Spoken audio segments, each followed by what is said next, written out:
There is absolutely a dark side to pressure. Pressure is a double-edged sword. On the one hand, it can really spur you to get things done and push you to new heights. But on the other hand, it can truly damage your motivation and your health. Often, what creates the pressure around uncertainty are these incomplete thought loops. It's like we have this general sense of this is going to be terrible if I screw this up. But we don't play the movie all the way out to the end. There's always a good story when you ask somebody what's the most pressure you've ever been under.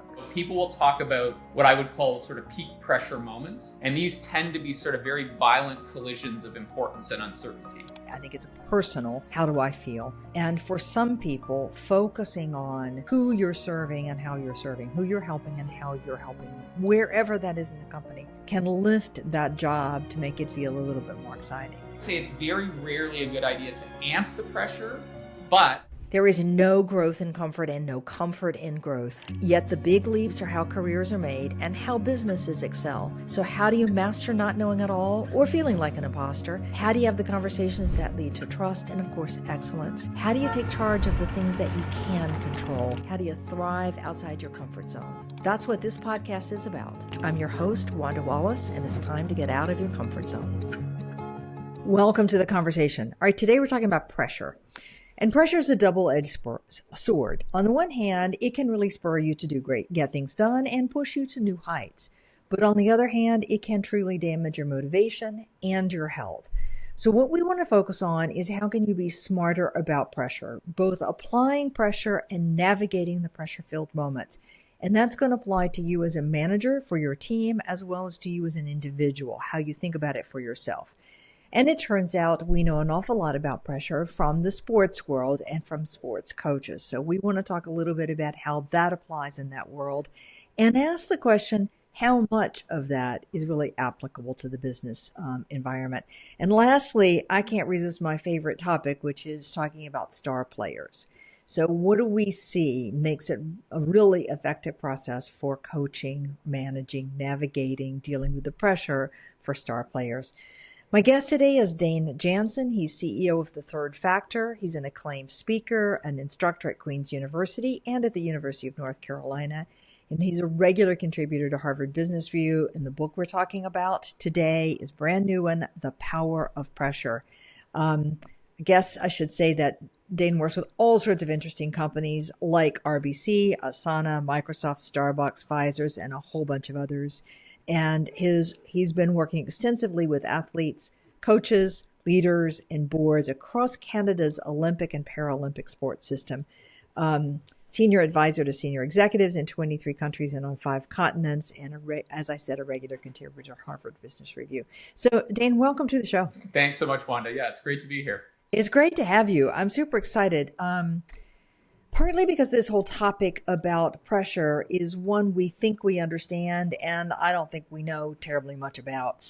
But I always like to start with, why did you get interested in pressure? What piqued your interest? So there's kind of two things for me. One is pressure is the family business. So it's a little bit of a different origin story, but I grew up, my father, as a PhD in sports psychology, he was working with Olympic athletes starting in the 80s when sports psychology was kind of this dark art that gradually became more and more of a science, in part because of folks like him who were kind of working, with it as practitioners. So I sort of grew up surrounded by this dialogue on pressure. But the honest truth is, of course, like many people coming out of college, I wanted to get as far away from the family business as I could. And so I went a completely different tack out of the world of sport into management consulting. And I think my mental model as a consultant was really rooted in intellectual horsepower. It was like, the smartest people are going to win, the people that have the best ideas, the most rational thought, the clearest explanations. And it wasn't until I hit sort of an inflection point in my career where I took a transfer over to the UK with my wife. We went to live in London for a couple of years. And I had this experience when I moved over there where I was truly, to go back to the theme of this podcast, I was really out of my comfort zone. I was living in a foreign country. We had temporary housing. I was still managing a project based in New York. I had people in Shanghai, people in London, people in New York. I was working across like 12 hours of time shifting. And I hit this moment where the pressure overwhelmed my expertise. Like my model of it's all about how smart you are and how good you're at, it started to break down because of the pressure. And that really sort of brought me full circle back, I guess, back to the family business. And so a couple of years later, I ended up coming back to North America and bought the family farm, bought the business, Third Factor, and have really been digging into and deepening my understanding of pressure ever since. That's fascinating. So that means the kids do come back around again. So maybe there's That's I right. don't know if that's got a Eventually, good yeah. thing or a bad thing. Yeah, Yeah. I think I have thought for decades that what was happening in sports psychology, some of the things your father was doing as some founding efforts, was a really powerful insight for what we needed in business, and we just have a great model in the sports world to kind of see some of these things in action. Now we're going to say how much of this applies, but I'm going to come that one to a minute. So you have a model too of what creates pressure. Explain how you see this thing called pressure. Yeah, the way that this model sort of came about, if you think about sort of the research project I went on, starting maybe 10 years ago, give or take, I kind of stumbled on this question, which is, what's the most pressure you've ever been under? And this was literally just like a cocktail party question that I kind of randomly started asking people. And eventually, once I'd asked it a few times, I got kind of addicted to it, because I realized that no matter who you ask this question of, there's like a really good story. There's always a good story when you ask somebody what's the most pressure you've ever been under. And so I started asking this question a lot more deliberately and seeking out really interesting people, to your point, people in the world of sport, but people in the military, people who work in, healthcare, trauma surgeons, all that kind of stuff. And I started just finding as many interesting people as I could and asking them about, their highest pressure moments. And initially, there's not a lot of pattern, when you first start, because people would talk about, some people would talk about job interviews or big exams. Other people would talk about caring for aging parents, at end of life. And it took a while for me to sort of go, okay, as different as these situations are, actually, when you start to boil it down, they all sort of have three things in common. There are three things that sort of go into making something a high pressure situation. And that's really where the pressure equation came from, were these three variables of importance, uncertainty, and volume. And so I can go into each of those, but maybe I'll park it there for a second and see. I always love that. I mean, that's a great question. I'm going to borrow that one. I really like it a lot. So, okay. Importance, meaning how important it is to me, how important the outcome is. Uncertainty, meaning how unclear we are about the outcome. Volume. What do you mean by volume?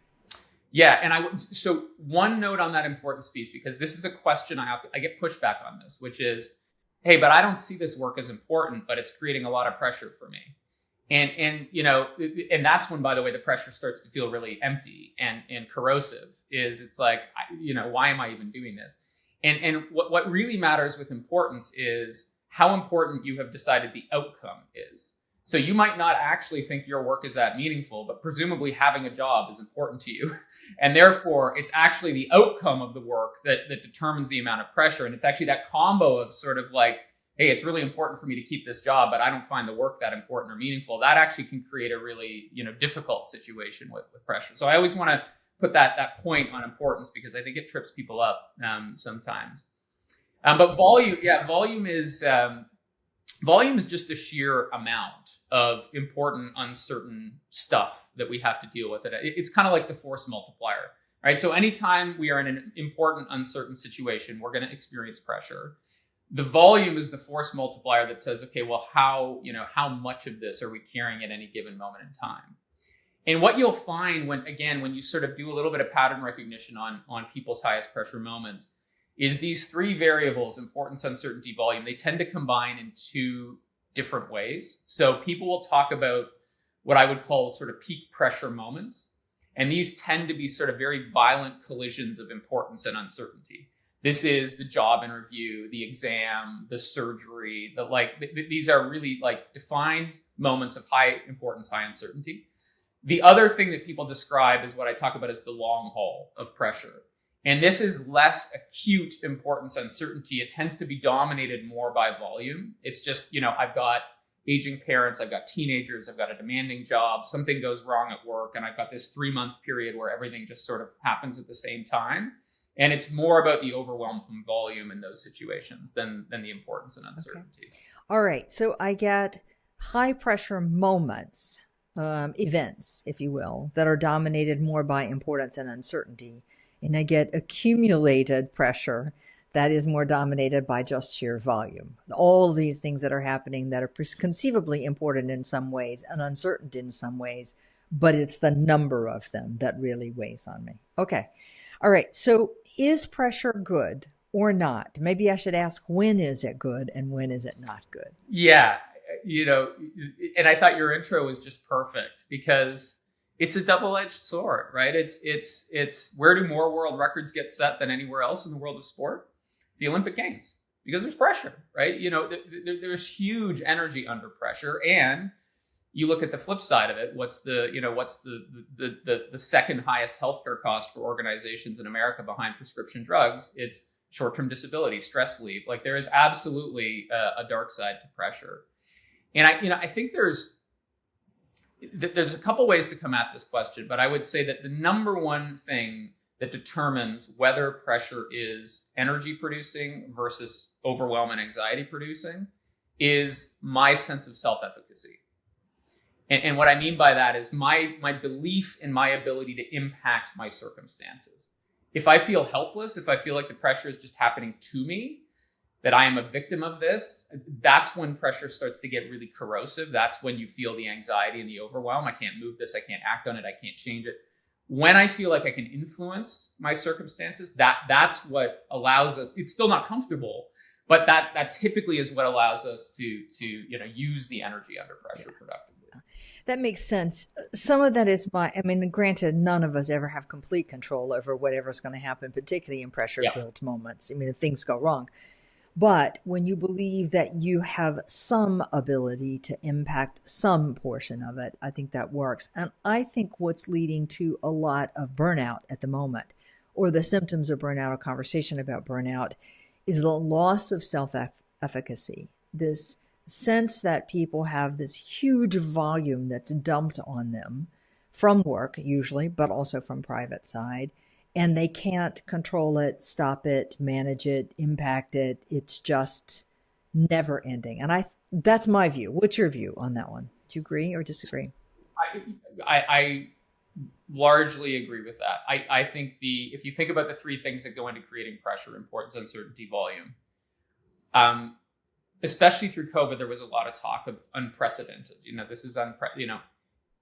I actually don't. You can debate whether we are living in more important, uncertain times than they were at the dawn of World War II, or like the Civil War, or I actually don't know if things are more important or more uncertain than they were 80 years ago, 100. We lived through a period of great calm, I think, from the 50s to the 90s, and so but I think the one that is inarguably dramatically different than it was at any other point in human history is volume. You look for, when I joined this podcast recording, what do I have to do before I joined the podcast recording? I had to quit iMessage, Slack, WhatsApp, Teams, Zoom, my Outlook. Like there are like 7 ways that people can reach me at any given moment in time. I get breaking news alerts on what's happening in the Middle East, what's happening in the Ukraine, what's happening with the British elections, what's happening with Africa. Like, we are just being overwhelmed, I think, by a volume of inputs that we were not designed to accommodate, and have never had to process simultaneously before. It also feels like there are many more potential catastrophic events. So you've got fires going on in California. You've got unprecedented cold in other parts. You've got Ukraine. You've got climate. It just feels like there's a lot of them. So again, we're back to volume. All right. So pressure comes from importance, uncertainty, the importance of the outcome, uncertainty of the outcome, and the volume of things that I'm trying to deal with. I'm going to feel more positive about it if I have a sense of self-efficacy, meaning I think I can have some impact on what's happening and how it's happening, or the outcome of how it's happening. And I'm going to have negative consequences if I feel like I have no self-efficacy. All right, cool. So now give us the secret. What do we do to navigate pressure-filled moments and make it work? So this is unfortunate. I wish I could give you the secret, Wanda, but I will do my best to unpack some tools that hopefully we can use to turn the tide. a little bit. And it sort of comes back to, as you would expect, it kind of comes back to the three things that create pressure in the first place. The way we can sort of exert some control is we can sort of manage importance, we can manage uncertainty, and we can take some action around volume. I think I'll start with importance, because I think I actually think importance and volume sort of go hand in hand a little bit, which is, as we just discussed, there is this rising tide of volume, but there is also this arms race around importance inflation. Because we have so many people vying for our attention, there is a real incentive for various, whether it's news organizations, social media, to inflate the importance of the information that they are delivering to us, because they want us to give them their time and attention. They want us to think it's important. And so in addition to the real accumulation of volume, we also have all of these actors inflating the importance of everything that's happening every microsecond of every day. And so I think the real battle for a lot of us in the face of pressure is, how do we see importance in perspective? And are we able to engage in some perspective taking that allows us to get some balance around importance? And so really the tension that we are trying to strike with importance is, we need to see what we're doing on a daily basis as important, while not being overwhelmed by what's at stake. And that tension can go out of balance in either direction, right? So you can be going through your day disconnected from meaning and importance. And I certainly see people who, they hit some crisis of meaning and they go, I'm not growing through my work. I don't feel like what I'm doing is having an impact. I'm not building So sometimes it's about searching for that. A lot of the time, because of the volume overload, it's everything feels super urgent and life or death. And my really what I have to do is I have to be really conscious about going, what's not at stake in my life right now?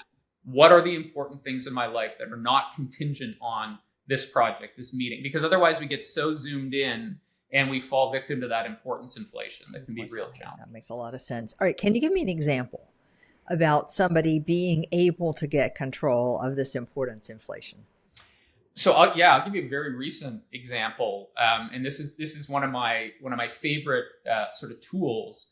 I was coaching a CEO who is running a venture capital backed roll up of medical clinics, and he has a lot of capital at stake. He has a lot of personal financial outcomes in this situation. Could make a lot of money, could not make a lot of money. And when I started working with him, he was having a lot of trouble sleeping. He was really feeling the pressure of, the responsibility of stewarding, hundreds of millions of dollars in capital and his own sort of, future. And I thought in my mind, this is somebody who isn't overinflating the importance here, right? That this has become a referendum on whether he is a success as a person. It's tied up in identity. It's, so I used one of the tools that I love that is not mine. It's not new. It's the Stoic tool of negative visualization. And really the idea of negative visualization is you play out the negative scenario that you are imagining. You play the tape fully out until you get to an endpoint. And so I had, as homework, I kind of said, take this home. I want you to play out what happens if the financial performance of your firm deteriorates over the next couple of years.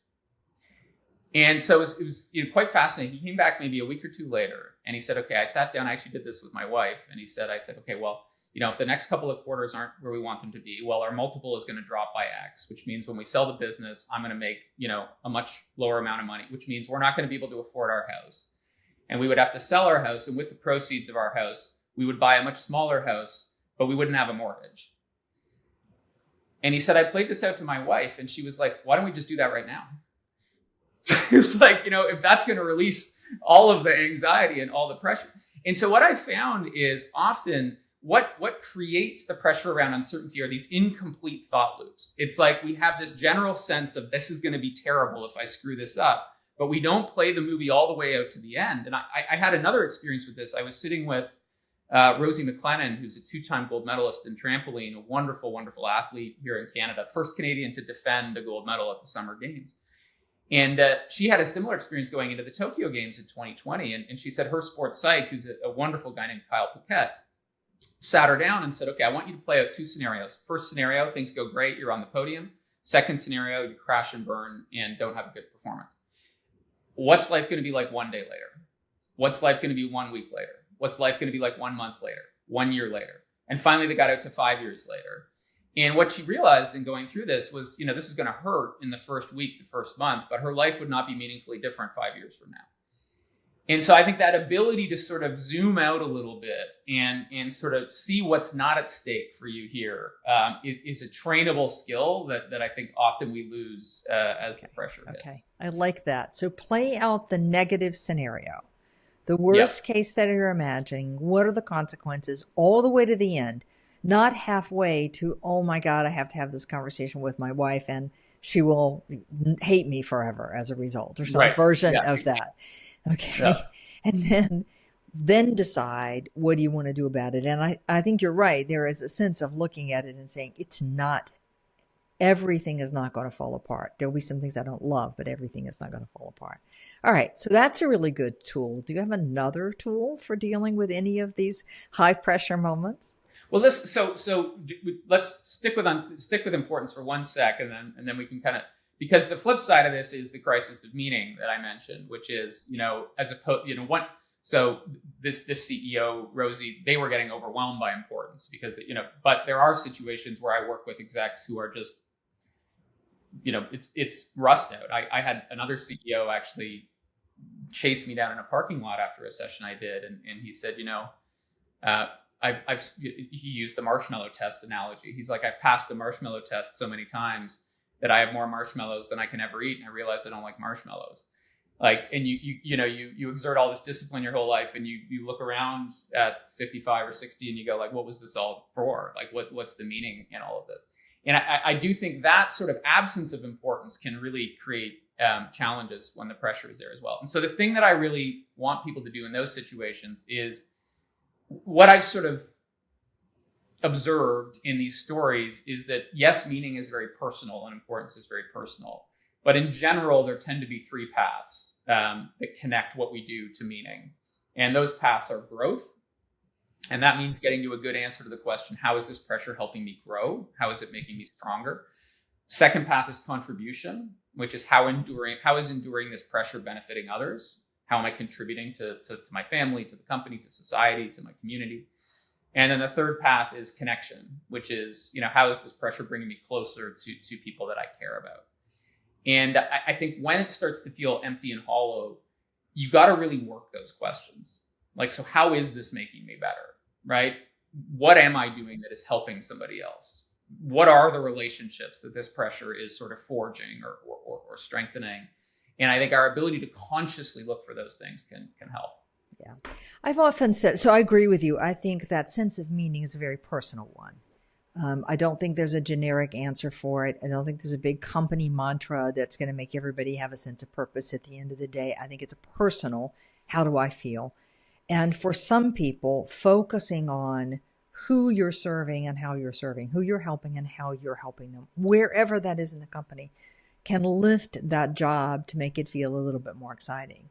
And I agree with you. Certainly growth, when you feel like you're learning and getting better, that is one of the highest levels of meaning and contribution. And when you're connecting with people, something I think more often later on we see in career. So all good paths.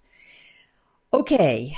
What about, so we talked a little bit about how we stay on the side of healthy pressure, and that's not get sucked into the importance inflation. And it's also understand, where is the crisis of meaning and what do I do with it? Got any advice for this volume thing when there's so much coming at you? How do we deal with that one? Yeah. And, to our discussion, I think this is often the presenting issue for a lot of folks. And I think that this is one where it's a little bit counterintuitive, because I think when people get hit with a wave of volume, typically, I think the default tool that people reach for is time management. And the challenge with this is that time management is a trap.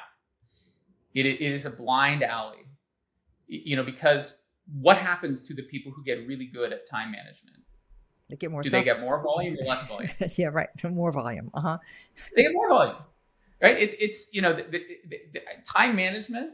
It is a productivity strategy. It's not a pressure strategy. And I think we confuse those two things. Like, time management will help you get more done. It will help you be more productive. it does not alleviate pressure, especially in large organizations. The better you are, the more productive you are, the more volume you are going to accrue. Your time is going to get filled. And so I think we have to recognize the limits of applying productivity tools to pressure.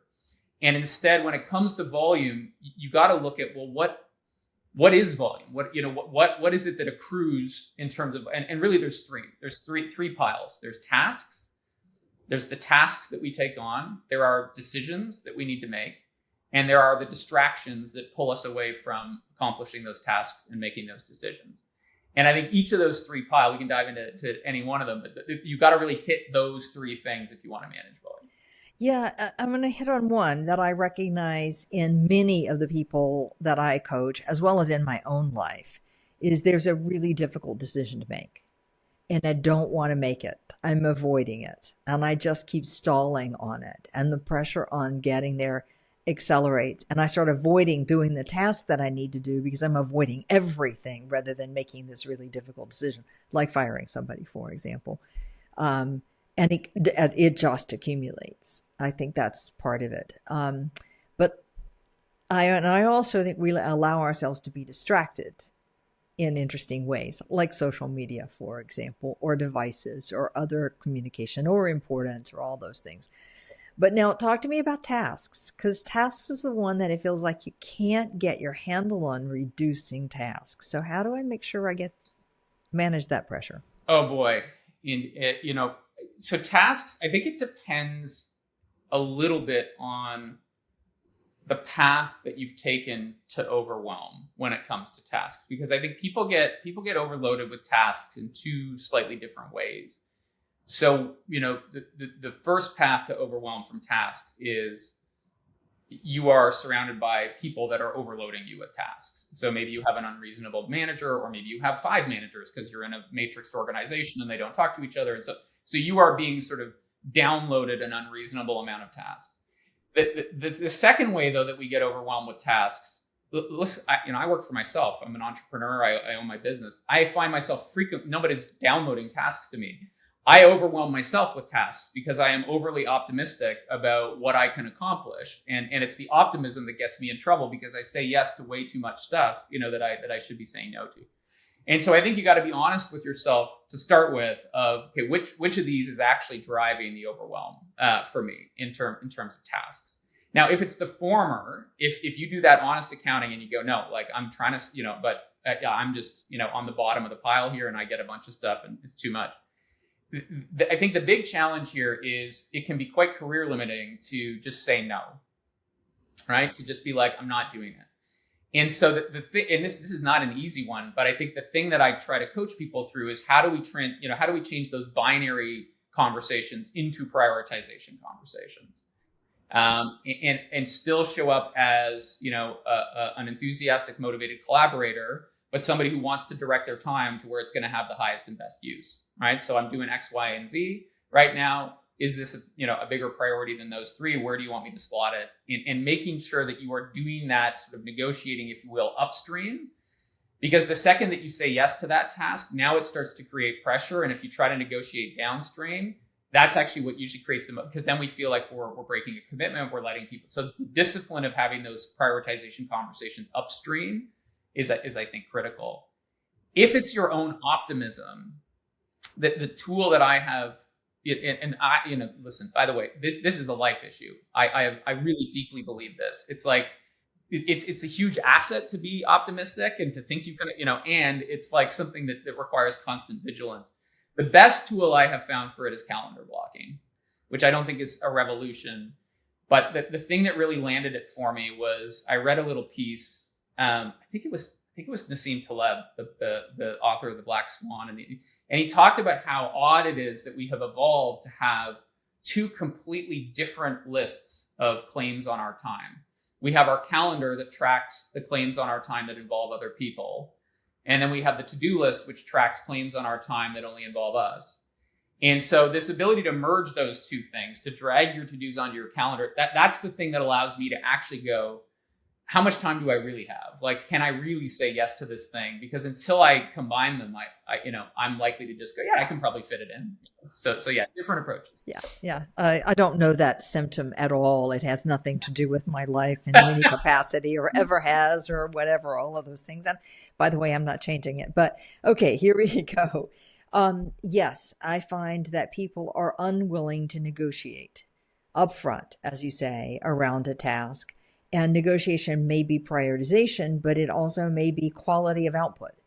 Because I find an awful lot of times people are looking for an approximation and they didn't realize that that was 50 hours of work. And if you just told me, I would have directed you to do it a little bit differently in some capacity. So it's a whole negotiation because there's this fear that you're saying no. But I don't know any manager that anybody wants to keep that really wants you to be so overwhelmed you can't complete the important tasks. I mean, yeah, unless you're not working hard, that's a different story. Yeah, no, I think that's a really good ad. The clarity up front of, to what standard are we talking to? Do you want the 1 hour version? Because we often make assumptions that may or may not be accurate. That's right. Sure. That's right. And especially the younger you are in an organization, I think more often people are looking for, well, give me an approximation, give me an estimate, and they don't appreciate how much effort, and then we overdo. But we also struggle equally to say no when we need to say no, or to delegate when we should delegate and do that in a good way so we get good results. And then you keep too much on your plate. So there's many ways in which we work against ourselves. All right, let's shift gears. So all of these are, the more I have a sense of self-efficacy, I can take an action that will make this move forward in a constructive way, the less pressure is going to have a negative consequence for me. I want to watch out for the importance inflation, not let everything get so important. I want to watch out for the volume and try to do some prioritization. And I want to not let the uncertainty overwhelm me. So there are some things that are more certain than others, and some that we won't know until we take a next step, and then you evaluate from there. So there's many tactics for dealing with it. All right, so I'm going to shift gears from pressure, and I want to talk for a minute about one of my favorite topics, which is star players. Particularly in your coaching background world, you see lots of great coaches. One of the fundamental questions I think we have in athletics, and then I'm going to translate into business, is we have an elite athlete who's clearly the star of the team, without whom the team doesn't win. But that often comes with an outsized ego. So what do you see in your experience makes it possible to coach and work with a star player? So, I think the whether it's a star player, a workhorse, someone you're trying to coach up, I really do think that the first thing that has to be there is the relationship. And I think it's even more important with the star players that you take the time and the discipline to build a relationship that is rooted in this idea that I am here to help you improve. My goal is to help you improve. And they need to truly believe that you have their best interests at heart as a leader. And, so that to me is the starting point. And I think those relationships are not built through grand gestures or over the top recognition. They are built. There's a wonderful coach we work with, a guy named Roy Rana, and his line is 30 seconds for every player every day. Like it's you got to get your touches in every day. That I'm a stable presence. I'm gonna I'm here for you. I'm gonna touch base. Those little moments I think really matter. Sorry. Go ahead. Well, I think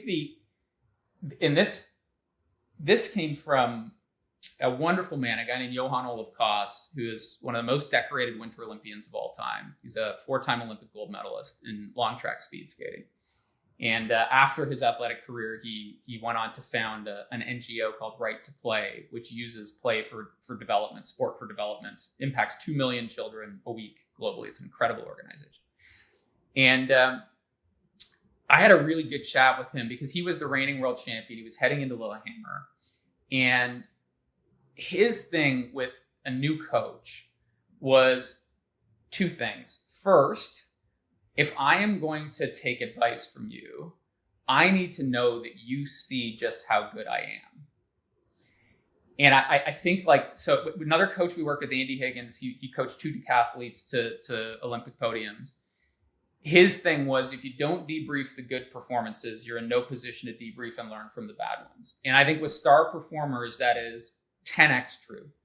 You need to debrief their successes. So they go, this is somebody who sees just how much value I add to this team, who really understands how important and you can call it ego stroking, you can call it whatever you want. I think they have to see that you as a manager see and appreciate the unique value that they are bringing to the team.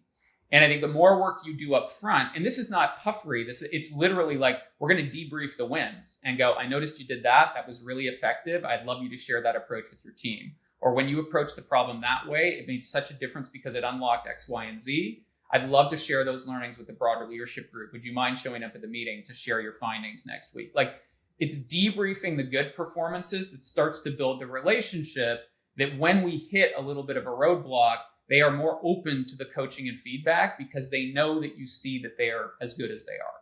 And I think that's a really important thing for leaders and coaches. It's interesting. If I think about a star athlete and I'm really good, I'm at the top of my game, I know it doesn't last for forever. I want it to go as long as it can run. So at that moment, I want to make sure that whoever is coaching me to do something is not going to mess me up. So in a way, if you aren't showing to me that you see my strengths, then how can I have confidence that what you're telling me is actually going to make me better? Because you're not going to just list them randomly. And the same is true in business. If somebody is a really top performer, they want to know that what you're talking about isn't going to mess up the strengths. Nobody wants to do that. 100%. Yeah, okay. 100%. All right. But there's also, there's another piece buried in this one that you just slid right by, which is the notion of coaching the good or debriefing the good performances. I do this with a team exercise with teams right, left, and center. They'll have a win, and then I'll ask them, great, do it again. And they can't do it again for the life of them because they stumbled onto a success without any clue why. And I find we do this all the time. We stumble on a success. We don't pause and say, why? What happened there that really worked? What would we do it again? Could we even notice what we did? And so we can replicate it. And then are surprised why we fail. And then write it off. Oh, well, it was a bad choice, a bad whatever. And we didn't debrief the wins. 100%. And Wanda, I think this is double, if you are coaching distributed teams, so if you have people that are remote, it is very easy to fall in the trap of just recognizing good outcomes and then correcting bad outcomes. And to your point, you can get the right outcome the wrong way. You can get the wrong outcome the right way. Coaching happens at the level of behaviors, not outcomes.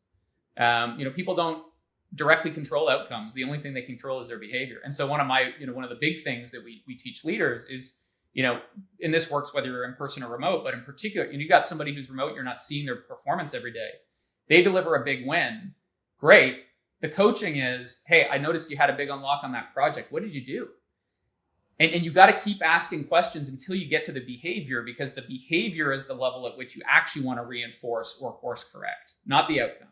And I think to your point, that's a really, really easy trap to fall into, is we reinforce and correct outcomes instead of behaviors. I like that.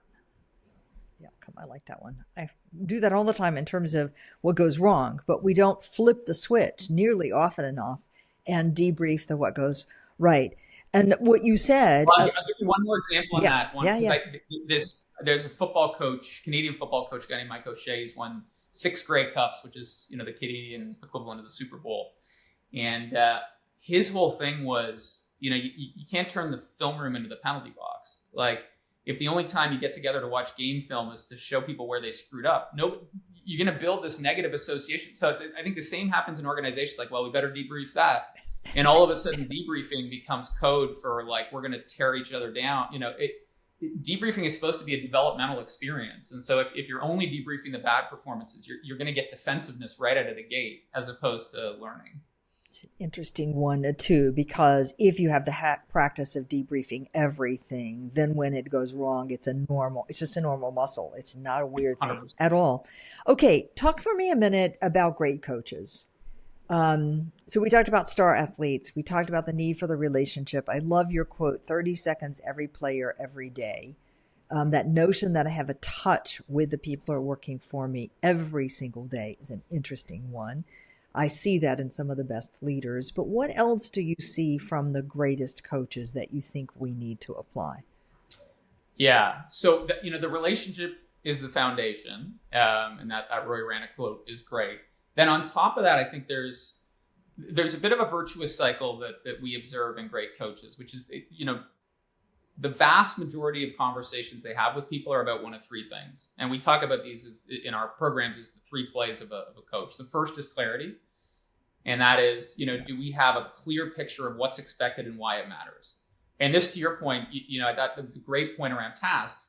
So often we have a conversation with somebody, they go away, they bring it back. Either it took them way longer or they did it and we judge their competence. When in reality, it was a clarity gap. Like we just left the conversation with a different picture of what was expected. Yep.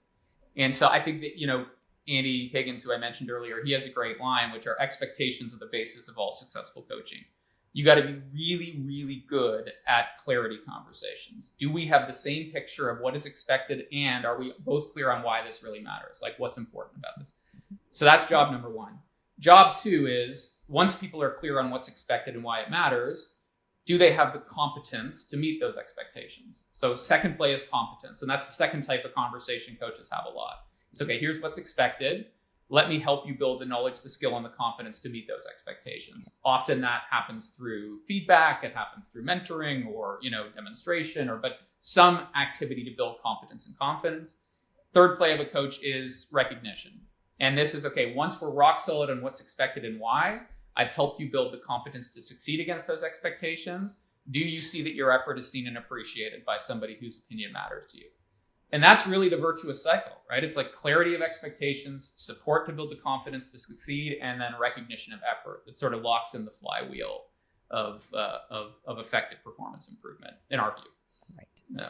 Right. And if you'll tag that with this notion of I want to reinforce the behaviors, not the outcomes, or my judgment of the person, my assessment and my corporate speak about whether they're strategic or not, or some other assessment, then I've got a place to actually begin to build that competence and to give the recognition, because I can recognize the behaviors regardless what the outcomes are.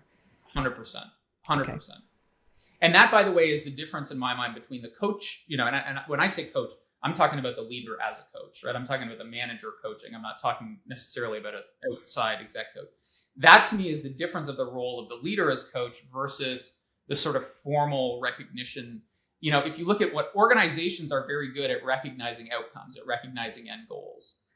When we deliver the big win, we exceed the quarter, the sales target. Like it's the leader's job, it's the coach's job to recognize the behaviors that the organization is not going to see, right? To really reinforce what led to that outcome or correct, if necessary, what maybe needs to get redirected. That's a great way of saying it. I love it. Okay, so now let's bring this whole thing full circle with one last question, which is, all right, so I'm a leader. I'm trying to coach my people. I've got some clarity of expectation. I'm trying to build the competence. I'm recognizing the behaviors.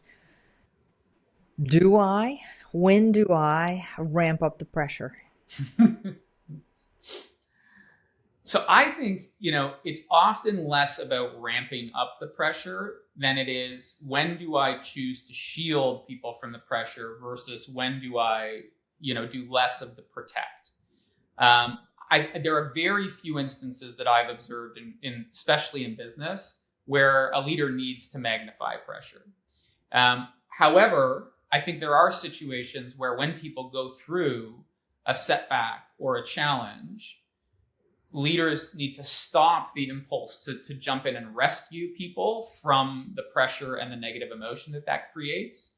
And instead, they need to recognize that the energy under that negative emotion, the energy under the frustration, the energy under the disappointment, that's actually the fuel that the person needs to move to the next level. And so the more I sort of rob people of that experience, the more I sort of go in and rescue them from the frustration, rescue them from the disappointment, they lose the power of that negative emotion to get them to do the work that's needed to get to the next level. So I would say it's very rarely a good idea to amp the pressure, but there are moments where we really want people to feel it a little bit, because that is what's going to take them to the next level. And one of the earliest lessons I learned in my management consulting career was, as a project manager, when this is one of the first moments I got pushed out of my comfort zone, was when I sort of made it out of, analyst and associate up to manager. And all of a sudden I'm managing a team. And I observed that in a lot of the managers, they became the safety net for their teams. Like, the team knew that everything went through the manager. And so the manager would catch the mistake before it went to the partner. The manager would scrub it and read it. And I made it a practice, every project I managed early on, to just take a PowerPoint deck somebody had created and just forward it directly to the partner. Because I needed to distribute that feeling in the pit of my stomach. Like, if I'm the only one carrying that feeling, that's a way to burn out as a leader. And so I needed to make sure that everybody on the team had that sense of ownership and felt the weight of that. So again, not magnifying the pressure, but definitely not protecting necessarily in some situations. All right. I think this is a really important distinction. And there are 2 points I want to make about it. One is, I watch leaders every day who overprotect their team from the pressure they're feeling, the standards, the expectations, the unrelenting demands, the perfectionism, the whatever, and with good intent, let me be clear. But their team members then never really understand what it is that's expected and why it's expected. And on occasion, you have to just let that pressure fall down. So now you don't want to just do that randomly. I mean, all the time. There's a little protection in there, but you can't overprotect. And I think it's a really big issue.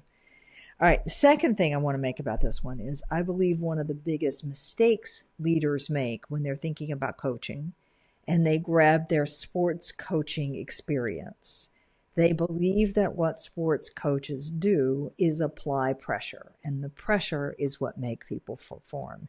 And what you're telling me is that isn't what's needed. Yeah, rarely, very, very rarely. The pressure is there. You got a bunch of people sitting in a locker room with 50,000 people stamping their feet and cheering. And, for the vast majority of people, the pressure is there. The coach is really there to help channel the energy under the pressure, right? To reframe the way the team's thinking about the pressure and get to a good answer to my dad has this great question, which is, what are we going to do with the energy under this emotion? Like, we're all feeling it right now. What are we going to do with it? And it's not the coach's job to rescue it, but it is the coach's job to shape it and go, how are we going to channel that emotion? Right. Now, there are occasionally, you will see moments in sport where a team is just flat.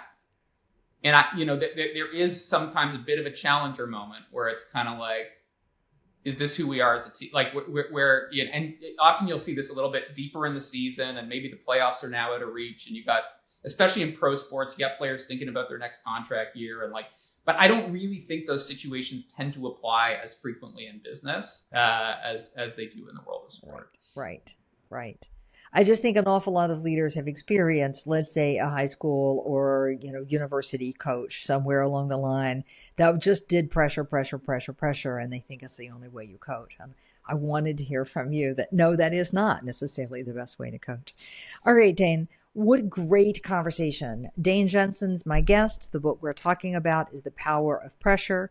I want to come back to pressure comes from when it's an important outcome that has a lot of uncertainty and there is high volume. And it can be either importance and uncertainty, or it can be volume, or any combination therein. The secret is making sure that you are having some sense of self-efficacy, meaning you can take an action, as well as not letting that importance overinflate in the volume that we're pushing out at everybody, so that you've got some reasonable sense. A couple of tactics that we've talked about. And the secret to coaching people through times of pressure is A, the relationship, so that people believe you're there to really help them. B, recognizing the behaviors that people are doing that are leading to the positive and not so positive outcomes. So behaviors specifically, not just outcomes on a day in and day out basis. A lot of touch with your people, and not just criticism. we've got to have some positive reviews as well. I think I hit most of them along the way. Great. Yeah. What a great conversation. Really loved it. Dane, thanks for being a guest today. My pleasure. Thanks for the invitation. It was wonderful. Great. And join us next week for another episode in Getting Out of Your Comfort Zone.